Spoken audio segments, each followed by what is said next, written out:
મિત્રો, દુનિયા અત્યાર સુધી જે ઈરાન અને અમેરિકાના તણાવ પર નજર રાખીને બેઠી હતી તેનાથી પણ 10 ગણું મોટું સૈન્ય સંકટ હવે યુરોપની ધરતી પર શરૂ થઈ ગયું છે.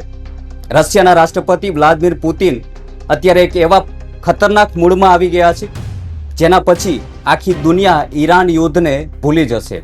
રશિયાએ યુક્રેનની રાજધાની કીવને લઈને એક સત્તાવાર અને અત્યંત ભયાનક એલાન કરી દીધું છે.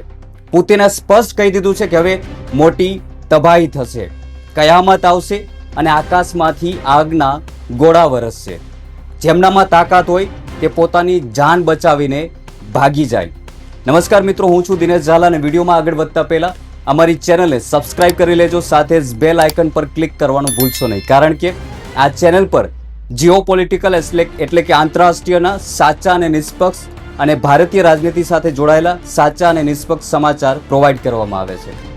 મિત્રો, રશિયા અને યુક્રેનનું યુદ્ધ હવે એક એવા વિનાશક વળાંક પર પહોંચી ગયું છે જ્યાં યુક્રેનના રાષ્ટ્રપતિ ઝેલેન્સ્કી પોતે હવે રશિયાના સીધા નિશાના પર છે. પુતિન આ વખતે કોઈ પણ સંજોગોમાં માફ કરવાના મૂડમાં નથી જોવા મળી રહ્યા અને ગમે ત્યારે યુક્રેનના રાષ્ટ્રપતિ ભવન પર સીધો મિસાઇલ એટેક થઈ શકે છે.